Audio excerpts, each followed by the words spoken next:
Olá, começa agora mais um BDF Entrevista. Eu sou Raquel Setz e é um prazer estar aqui na sua companhia. Hoje, 1º de maio, Dia do Trabalhador, a gente vai falar sobre o fim da escala 6 por 1, a regulamentação do trabalho por aplicativos, os 9 anos da reforma trabalhista e outros assuntos centrais para a classe trabalhadora. Para essa conversa, eu recebo o sociólogo Clemente Gans Lúcio, que também é coordenador do Fórum das Centrais Sindicais. Clemente, obrigada pela sua participação. Olá, Raquel. Obrigado pelo convite, pela oportunidade de estar hoje aí no Dia do Trabalhador participando dessa entrevista.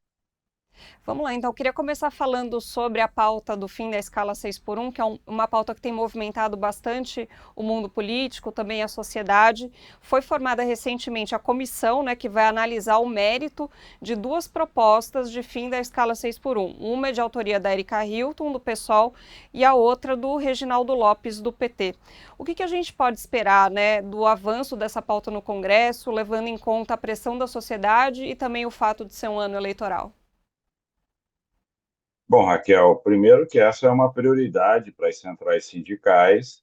Elas lançaram a pauta da classe trabalhadora agora dia 15 de abril em Brasília, com milhares de dirigentes sindicais de todos os estados, e nós entregamos essa pauta ao presidente Hugo Mota, e nessa entrega tratamos, inclusive, do encaminhamento no Congresso Nacional.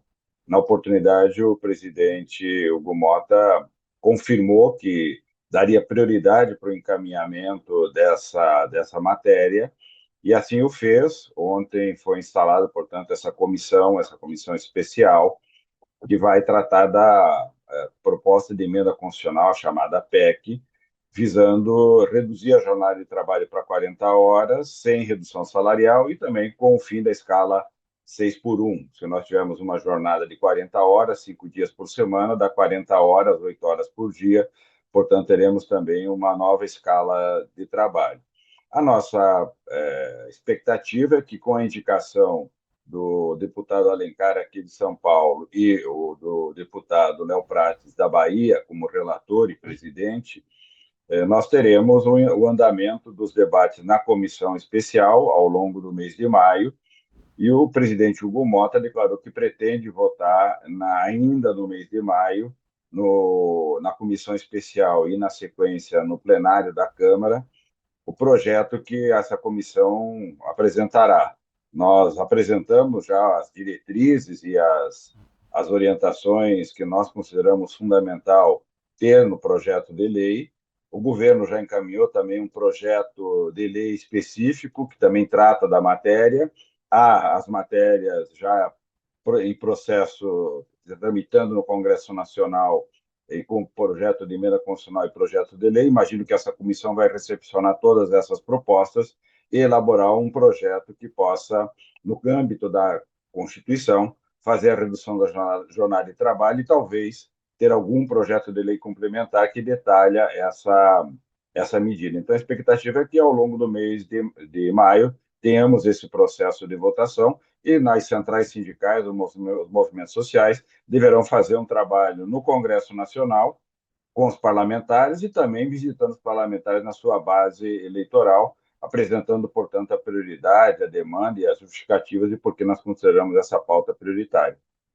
A gente tem um Congresso bastante de direita, né, bastante conservador, mas como essa pauta do fim da escala 6 por 1 acabou mobilizando muito a sociedade, o senhor acredita que tem chance sim de ser aprovado e de isso virar uma lei, o fim da escala 6 por 1?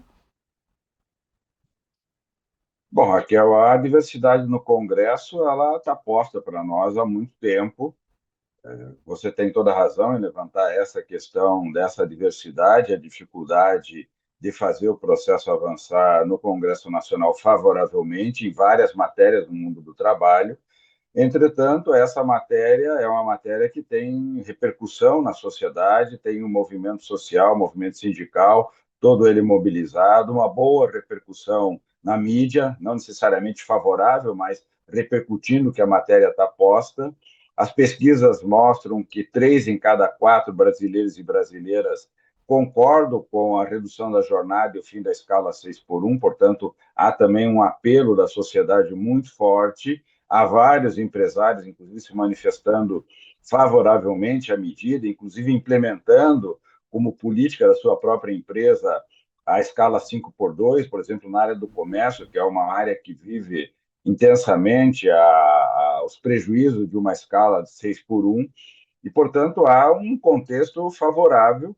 Por isso, nós temos indicado ao movimento sindical nacionalmente, também ao movimento popular, tanto o trabalho junto ao Congresso Nacional, a presença, a pressão, as manifestações, a interlocução com os parlamentares, e também na base parlamentar, ou seja, onde é a base eleitoral de cada parlamentar, levando naquele contexto essa prioridade, ou seja, que o movimento social e sindical, lá na base onde o parlamentar atua, reside e tem seu colégio eleitoral, que seja apresentado por parte do movimento social e movimento sindical aquele parlamentar, a proposta para que ela possa ser reconhecida pelos parlamentares nos mais diferentes espaços aí do país. Portanto, é uma pauta importante e é uma pauta importante também para o Congresso Nacional. Sabemos que o Congresso não vai simplesmente negar essa possibilidade, pelo contrário, a nossa preocupação é que, junto com essa redução, venham outras coisas que nós não queremos ver agregado nesse projeto de lei. E, portanto, há um trabalho que tem que ser combinado de buscar apoio, portanto, buscar apoio em parlamentares que muitas vezes não apoiam a pauta do trabalho, mas que são necessários se nós queremos ter os votos. Nós não podemos colocar em votação um projeto na qual nós tenhamos um conjunto de parlamentares com votos insuficientes para aprovar e temos, portanto, uma derrota no Congresso Nacional. Esse é o trabalho que precisa ser feito nessa etapa na Câmara e depois no Senado Federal. Uhum. Clemente, o senhor citou que existe um temor de que entrem outras questões ali dentro desse projeto de lei que seriam prejudiciais para os trabalhadores. O que seriam? Olha, os parlamentares da oposição, especialmente os parlamentares que apoiaram o governo anterior, por exemplo, claramente indicam que vão apresentar emendas, portanto, os parlamentares agora entram no debate, sai um relatório, eles vão influenciar no relatório, depois, se não conseguirem colocar, vão colocar como emendas para serem votadas, propostas como, por exemplo, tem parlamentares dizendo que eles querem criar um texto para colocar na Constituição as regras que foram aprovadas em 2017 na reforma trabalhista. Portanto, eles querem não só manter a legislação trabalhista que eles aprovaram em 2017, mas querem dar um reforço adicional monumental, que é colocar essas regras como cláusulas constitucionais, o que significaria que, no futuro, qualquer tentativa de mexida em qualquer desses aspectos ficariam muito mais difíceis de serem realizadas. Há outras medidas, por exemplo, propondo projetos de lei que avançam. Por exemplo, não sei se todos lembram, mas no governo anterior tinha a ideia da carteira verde e amarela, que era a carteira de trabalho sem direitos. Tem parlamentares propondo que vão apresentar esse projeto, ou seja, que nós reduzamos a jornada de trabalho, mas também tenhamos a chamada carteira verde e amarela, que é a carteira de trabalho sem direitos, ou seja, a pessoa vai ter um vínculo de trabalho, mas não terá os direitos que a carteira tradicional confere, 13º, férias, as licenças maternidade, paternidade, os benefícios sindicais, o acordo coletivo. Ou seja, os parlamentares vão fazer a disputa e nós vamos ter que estar atentos a não deixar que esse tipo de matéria seja votada ou seja incluída nesse relatório, fazendo, portanto, um estrago grande sobre aquilo que já é um conjunto que vem impactando o mundo do trabalho desde 2017, de alta flexibilização das relações de trabalho, enfraquecimento dos sindicatos e outras medidas que têm impactado na vulnerabilidade, precarização do mundo do trabalho. Então, Raquel, nós temos que tomar cuidado para que no processo legislativo não venha o que eles chamam no Congresso de jabuti, ou seja, o projeto trata de um tema e vem o parlamentar e coloca um tema que não é objeto daquele projeto de lei, no caso, a redução da jornada, mas o Congresso recepciona e vota tudo junto. E aí podemos ter matérias que são adversas ao mundo do trabalho, e isso é uma atenção que nós teremos que ter o tempo todo. Daqui a pouquinho a gente vai falar sobre os 9 anos da reforma trabalhista e os impactos que ela trouxe, mas eu queria continuar mais um pouco nessa questão do fim da jornada 6 por 1, porque me parece que foi um dos poucos momentos, né, na história recente em que a esquerda, o campo progressista, conseguiu pautar o debate. A esquerda tem ficado muito reativa, né? Até por ter esse Congresso que é majoritariamente de direita, ou de extrema direita, né? O senhor vê essa luta pelo fim da escala 6 por 1 como um instrumento de organização da classe trabalhadora? Qual é o impacto disso que a gente está vivendo? Olha, você tem toda a razão, Raquel. A diversidade que o movimento sindical e o movimento social enfrenta desde o golpe que derrubou a presidenta Dilma não é pequena, é uma diversidade grande. Não nos esqueçamos que o governo anterior, o presidente anterior, quando assumiu, declarou, aquele cercadinho que ele falava, ele disse: olha, sindicato é uma entidade criminosa, dirigente sindical é tudo bandido. Eu vou acabar com essa raça. Foi isso que ele disse, ou seja, nós elegemos um presidente na sociedade brasileira que tinha a concepção de que o movimento social é uma organização criminosa, criminosa em relação ao que eles defendiam e aquilo que eles imaginam. Portanto, a diversidade que nós enfrentamos não é uma diversidade qualquer, tem sido muito duro desde então esse enfrentamento, e tem sido duro mesmo no período do atual governo, porque, como você bem lembrou, o Congresso Nacional há uma diversidade muito grande para encaminhar os temas do trabalho. Apesar de toda essa diversidade, nós temos conseguido dar alguns passos. Por exemplo, conseguimos aprovar a correção da tabela do imposto de renda, a tributação dos super ricos, que é uma pauta sindical cara, que vem de longa data, ou seja, nós conseguimos reposicionar o sistema tributário, ou a reforma tributária, de alguma maneira, também terá uma influência positiva sobre o mundo do trabalho, portanto conseguimos dar um passo. Tivemos outros projetos, por exemplo, o projeto de lei de igualdade salarial entre homens e mulheres, também aprovado no Congresso Nacional.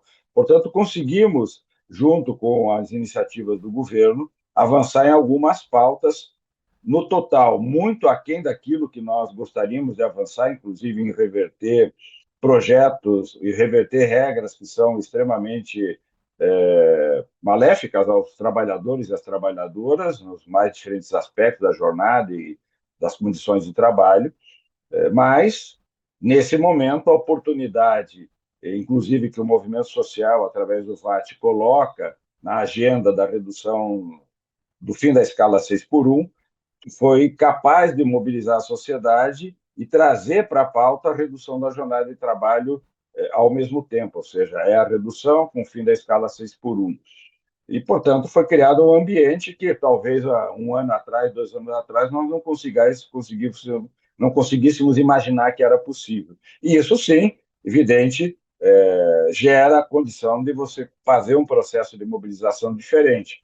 Lembro que agora, no dia 15, nós fizemos em Brasília a maior marcha desde 2017. Nós levamos perto de 20 mil dirigentes sindicais do Brasil todo, que lá se reuniram, aprovaram uma pauta de período de 26 a 30, ou seja, nós temos uma pauta para os 5 anos futuros, 68 propostas que foram aprovadas, entre elas a redução da jornada de trabalho, uma marcha muito forte do ponto de vista da mobilização, algo que vai mostrando que o movimento sindical, neste caso, começa um processo de recuperação desse forte ataque que vem sofrendo, inclusive de capacidade de mobilização, porque não, é bom que nós não nos esqueçamos que uma das dimensões do ataque foi o forte constrangimento ao financiamento sindical, ou seja, os sindicatos passaram e continuam passando por sérias dificuldades para fazer o seu financiamento e, portanto, tudo fica mais difícil,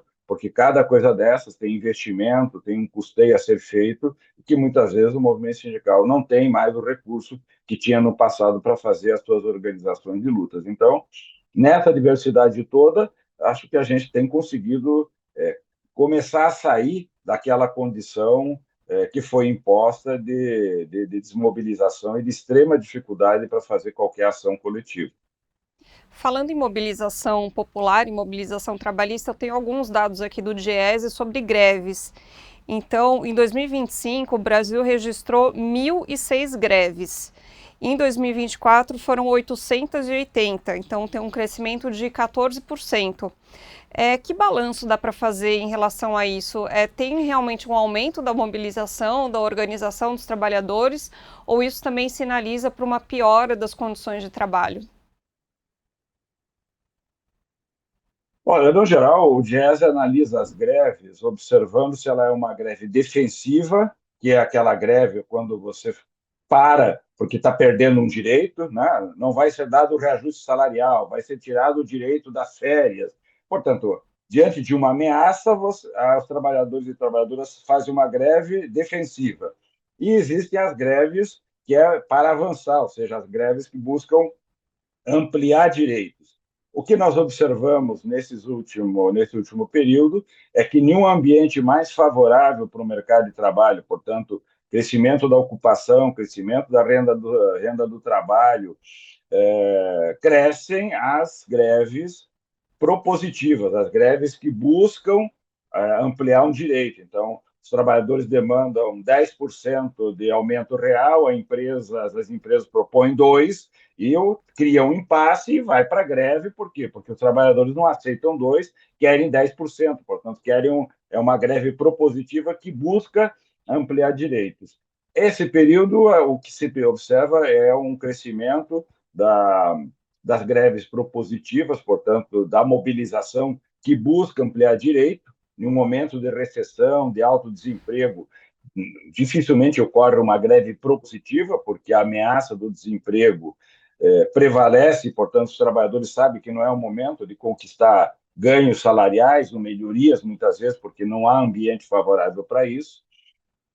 Mas, nesse momento, ao contrário, há um ambiente favorável.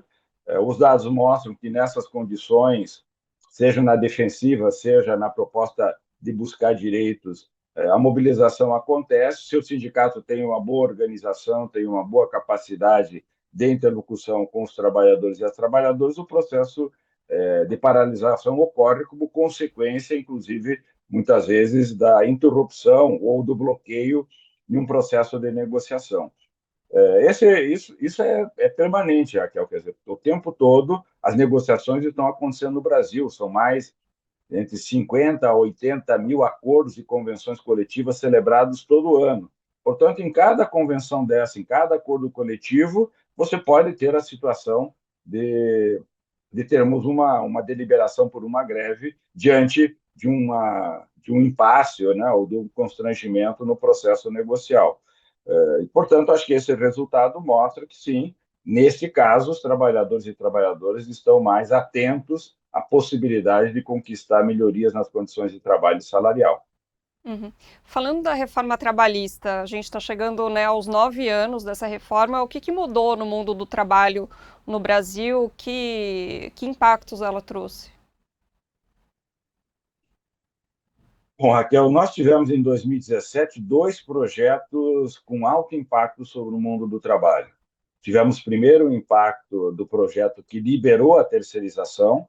Eu considero esse projeto muito mais agressivo aos trabalhadores e trabalhadoras do que o projeto seguinte, que foi um projeto que mexeu em mais de 200 artigos da Consolidação das Leis do Trabalho, da CLT, do direito do trabalho no Brasil. Os dois são de uma extensão enorme.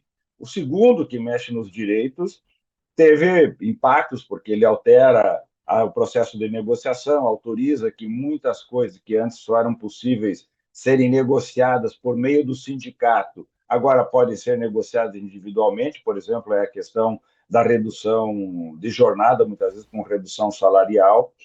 Portanto, essa legislação ela mexeu em vários dos aspectos e trouxe vários constrangimentos e problemas, muitos deles, inclusive, até hoje em disputa na própria Justiça do Trabalho ou no próprio Supremo Tribunal Federal.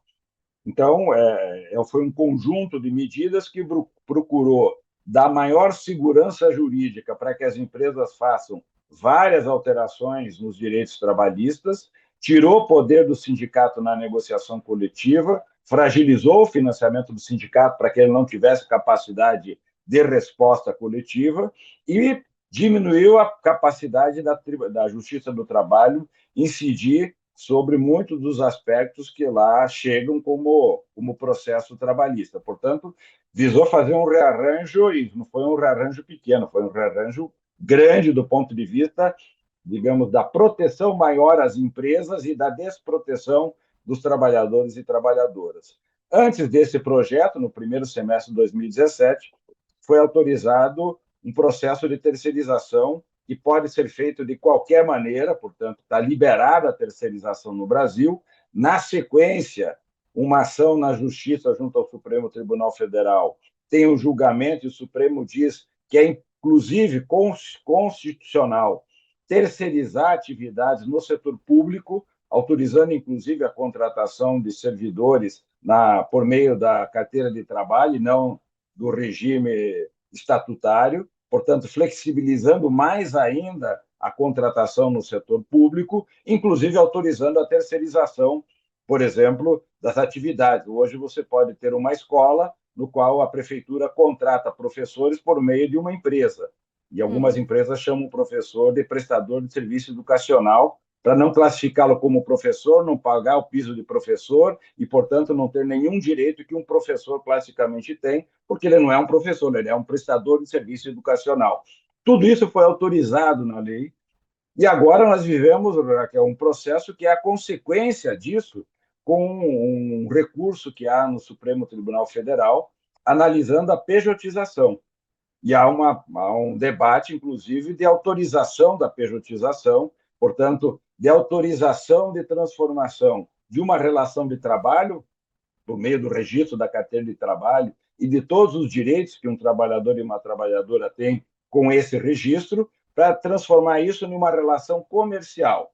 Eu agora não sou mais um trabalhador que tem uma carteira de trabalho assinada e vou ser contratado por uma empresa, agora eu sou uma pessoa jurídica. Eu tenho um CNPJ. Quem vai me contratar é uma outra empresa. Então, são duas empresas estabelecendo uma relação comercial. Como eu sou agora uma empresa, não sou mais um trabalhador, eu não tenho direito a férias, a salário, a 13º, não tenho direito a nada. Eu vou ter um contrato. A empresa diz, eu vou te pagar por esse serviço R$ 1.000. Ah, mas o salário mil é 1.500. Não importa, isso é uma empresa. Estou contratando para pagar R$ 1.000.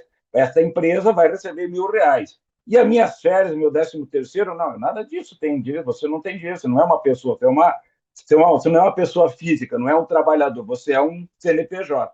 Isso está em debate no Supremo. E isso é uma consequência da terceirização que, se implantada, se aprovada no Supremo, ou seja, se o Supremo deliberar nessa linha, nós teremos uma reforma trabalhista talvez como jamais vista na nossa história.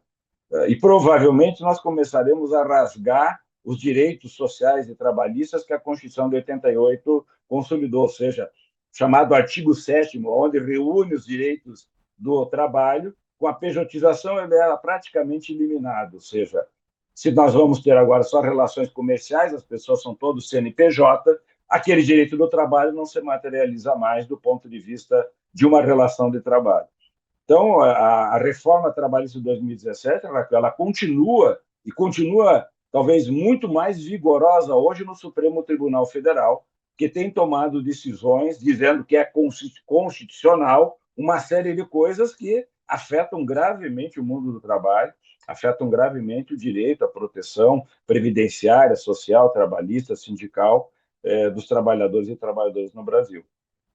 Tem um outro grande desafio, né, da classe trabalhadora, que é a questão do trabalho por aplicativos, né, principalmente de entregadores, motoristas. No fim de março, o governo fez aí uma série de medidas, né, para melhorar as condições de vida desses trabalhadores.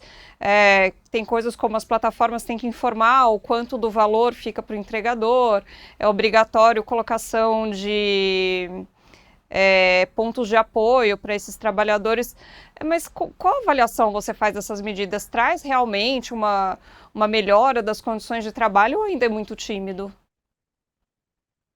Veja, existem duas dimensões. Existe uma dimensão mais estrutural, que é a necessidade de uma regulamentação feita por lei, que garante a esses trabalhadores e trabalhadoras que estão inseridos em uma relação de trabalho, em um novo ambiente econômico, portanto, não são as mesmas empresas do passado, é uma empresa diferente, promovendo um negócio de maneira diferente, né? Se você perguntar para a Uber se ela se considera uma empresa de transporte, ela vai dizer que ela não é uma empresa de transporte.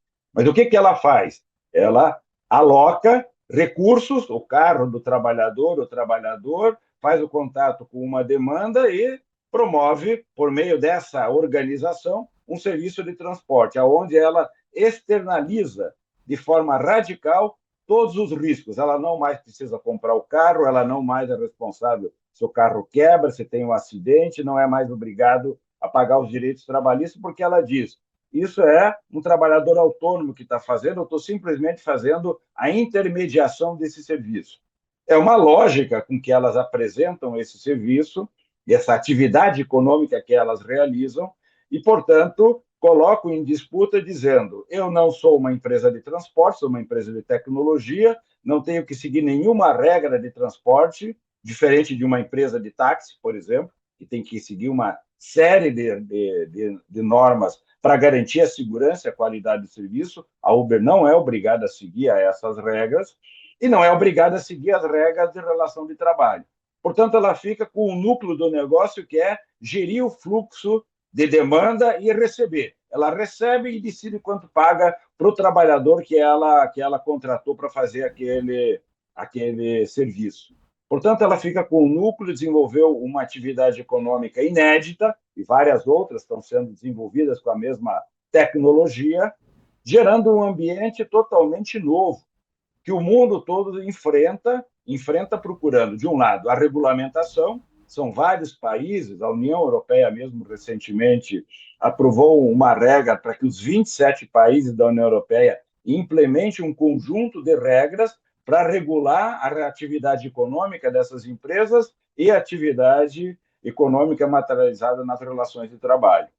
México, Uruguai, Chile, bom, vários países, várias cidades, estados têm procurado regulamentar esse trabalho. No Brasil também nós estamos tentando, desde 2023, fazer o encaminhamento de um projeto que foi resultado de uma mesa de negociação entre os trabalhadores, as empresas e o governo, para que o Congresso aprove e trate de uma medida visando regulamentar esse direito. O processo está travado no Congresso Nacional. Tivemos recentemente uma reunião com o relator que disse: desisto.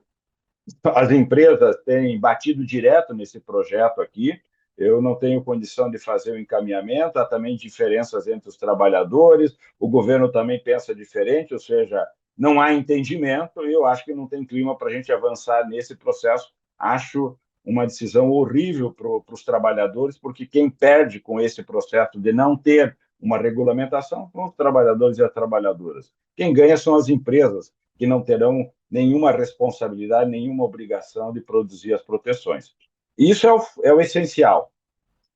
Agora, temos, de outro lado, medidas que partem do governo, que estão corretas, que também são demandas dos trabalhadores, não têm o mesmo impacto de uma regra aprovada no Congresso Nacional, mas que são políticas públicas que o governo pode implementar, como essas que você acabou de pontuar, por exemplo, a atuação do governo no sentido de obrigar as empresas a criarem pontos de apoio para que os motoristas e entregadores possam ter um espaço, né, para almoçar, para descansar e assim por diante. Ou medidas como essa de transparência, ou seja, de exigir a transparência no momento que você está pagando a conta do transporte que você fez ali da empresa, vai aparecer no teu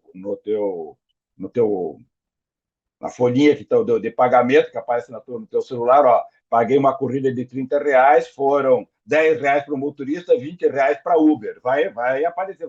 A ideia que tem é que se dê transparência para o trabalhador e para você que está usando o transporte, dizendo: bom, eu estou pagando quanto desse transporte, né? Eu estou pagando o que? Eu pedi um sanduíche, chegou o sanduíche, eu vou pegar o sanduíche, paguei R$ 20, quanto que eu estou pagando o sanduíche, quanto que eu estou pagando pro entregador, né? Então, que a gente saiba e que o trabalhador saiba também quanto que ele tá recebendo, né? As empresas dizem que, no geral, no caso do transporte de pessoas, olha, em média, a gente fica com 30%, 70% é passado para o trabalhador, os trabalhadores diziam o contrário, ela fica com 60% e Uhum. nós ficamos com 40%. Bom, quem é que está com a verdade em torno disso? Traz o número de forma transparente para que as pessoas, especialmente os trabalhadores, possam fazer a gestão do trabalho que estão fazendo e da receita que podem oferir a partir dessa mediação que a plataforma está fazendo. Agora, Raquel, é um tema complexo, difícil, o poder das empresas é enorme para bloquear, e tem conseguido bloquear esse processo, infelizmente, aqui no Brasil, com muitas vezes a anuência de parlamentares e de líderes que atuam no sentido de impedir que o processo avance, e com isso as empresas continuam confortáveis em fazer a organização do trabalho e a exploração dos trabalhadores e trabalhadoras sem nenhum ônus e sem nenhuma responsabilidade, vamos chamar acessória, né, vinculado ao que uma empresa de transporte é obrigada a ter, né? Então, se você vai no aeroporto, tem lá os fiscais da CET aqui em São Paulo que olham se o táxi está com o pneu careca. E é multada, o táxi sai da linha, ou seja, tem uma série de responsabilidades. Um carro do Uber não tem a mesma responsabilidade. Pode chegar lá com o pneu careca, ninguém vai multá-lo, ninguém vai fazer nada.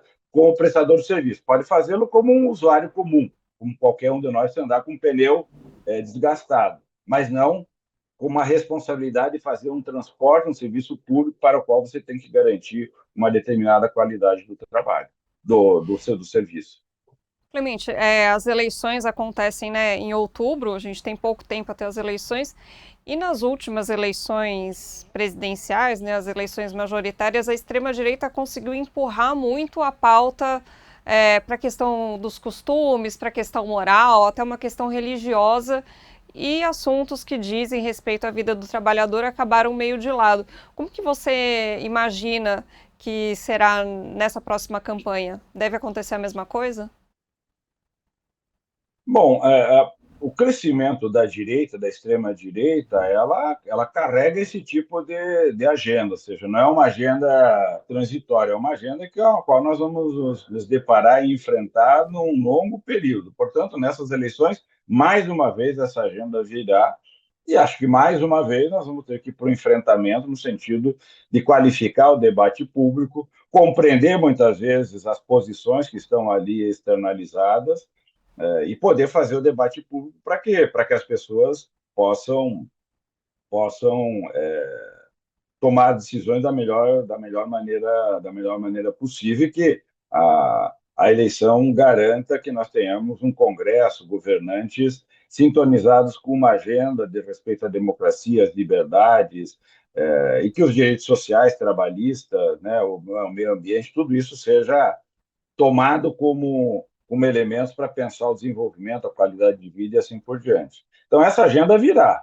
Essa agenda virá. Eu acho que o que nós precisamos, nós do movimento sindical, movimento social, é conseguir pautar, junto aos candidatos e candidatas, uma agenda que esteja associada ao Estado social, né? Aquilo que o Estado tem como tarefa de estruturação de políticas públicas de educação, de saúde, de segurança, de proteção trabalhista, de proteção previdenciária, ou seja, nós precisamos qualificar esse debate para que os candidatos e candidatas tenham na sua agenda compromissos com essa pauta.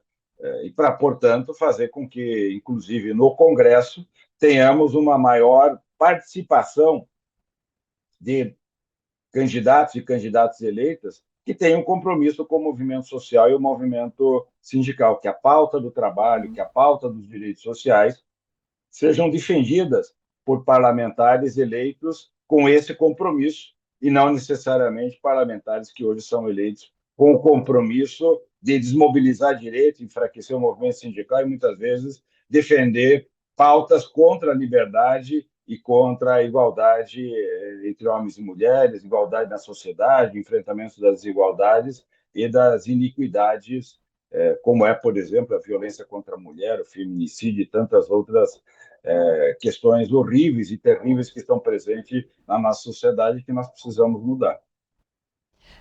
Na opinião do senhor, por que essas pautas, né, mais voltadas aos direitos dos trabalhadores, melhoria de vida, muitas vezes acabam ressoando menos no eleitorado do que pautas morais, pautas de pânico moral, principalmente? Olha, a gente vive um momento difícil, por exemplo, difícil inclusive no debate público, né? Há uma mudança radical na forma de comunicação na sociedade. As redes sociais e todos os instrumentos ali, no geral, desqualificam qualquer tipo de debate e intensificam o uso de tecnologia de comunicação, difundindo mentiras, fake news, fazendo agressões, transformando as mentiras em pauta. E, infelizmente, a experiência mostra que a mentira tem uma velocidade 10 vezes maior do que uma verdade de circular. As pessoas externalizam essas mentiras como verdades definitivas, como dogma. Há um conjunto de coisas acontecendo nesse mundo do debate público. Parte dele repercute em um processo eleitoral e nas escolhas. Muitas vezes o trabalhador e a trabalhadora votam sem muitas vezes conhecer o perfil, as propostas e o posicionamento de um candidato ou de uma candidata. Não tem muitas vezes essa relação tão clara, que é resultado de um processo eleitoral em que o debate possa aparecer, que os candidatos e candidatas sejam obrigados a serem confrontados nas suas ideias e propostas. Portanto, há sim claramente uma queda na qualidade no debate público, muitas vezes um processo de influenciamento muito severo do ponto de vista de difundir mentiras e torná-las verdades permanentes, ou seja, muitas vezes é tomado como verdades mentiras escandalosas, infelizmente as pessoas acreditam nessas coisas, que só são revertidas se nós temos debate público, se nós temos capacidade de influenciar nesse processo de comunicação, e que todos nós estamos aprendendo, não só no Brasil, mas no mundo. Por exemplo, eu vi agora, recentemente, a eleição do Chile, só para a gente ter uma ideia, que juventude fazendo pergunta para a inteligência artificial em quem eles deviam votar. Bom, se nós estamos diante de uma situação dessa, onde uma pessoa vai perguntar em um aplicativo em quem ela deve votar, como se aquele aplicativo fosse neutro, não, ele vai me dizer qual é a melhor solução, nós estamos em uma sociedade que está muito longe de entender aonde que nós estamos, né? De entender que aquele aplicativo é alimentado por pessoas, que as informações que estão ali estão refletindo ou expressando ideias de um conjunto de pessoas ou de valores e de poder econômico e assim por diante. Não podemos nos esquecer que os donos desses instrumentos, desses grandes aplicativos, das grandes empresas de comunicação, do TikTok, do Facebook de todas essas tecnologias, são hoje os trilionários do planeta, ou seja, são as pessoas mais ricas que reúnem o maior poder econômico e que têm, por meio dessas tecnologias, influenciado diretamente nas eleições em cada país. Por exemplo, nos Estados Unidos, isso aconteceu recentemente, a Europa trata disso como um grande problema, portanto, um receio de que essas tecnologias e esse poder econômico influenciem intensamente as eleições nesses países. No Brasil, a coisa é semelhante, nós temos que ter uma preocupação e uma atenção muito grande. Por quê? Porque esse poder econômico interessado em eleger determinados candidatos e candidatas, defender algumas ideias, entre elas o desmonte do direito do trabalho. Por que vai desmontar o direito do trabalho? Porque custa menos. Se eu tenho que pagar 10 e vou precisar pagar 5, evidente que o retorno que a empresa tem é muito maior, é disso que se trata. Nós estamos falando de uma disputa da distribuição da renda, quanto que vai para lucro, quanto que vai para salário. Se eu consigo ter um conjunto de regras que melhora o poder de concentrar mais lucro na mão das empresas, é disso que se trata. Se eu tenho menos poder para os sindicatos, tenho menor capacidade de organizar uma ação coletiva e enfrentar as empresas, fazer greve, buscar direito, pedir aumento salarial e assim por diante. Bom, essas empresas têm ideologia no sentido que elas defendem as suas ideias. E quais são as ideias? Eu quero a minha empresa cada vez maior, quero ficar cada vez mais rico, exploda-se o mundo, exploda-se a natureza, o meio ambiente, não tem problema ambiental. Bom, basta ver o que é a pauta do presidente dos Estados Unidos, né? Está atacando, matando milhares de pessoas, fazendo guerra, né? E tá, é isso. A sociedade americana elegeu esse tipo de atitude. O que faz uma sociedade escolher esse tipo de ação? Alguma coisa está errada entre nós, né?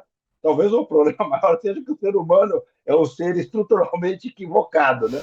E a gente tem que tentar fazer com que ele tenha alguma coisa diferente. Mas o problema não é assim, ou seja, o bem, né, a fraternidade, o amor, a solidariedade é uma conquista, não é a regra. Parece muitas vezes, nós estamos num momento em que aparece que o ódio, a guerra, a perseguição, a desigualdade, a misoginia são valores mais importantes do que os outros.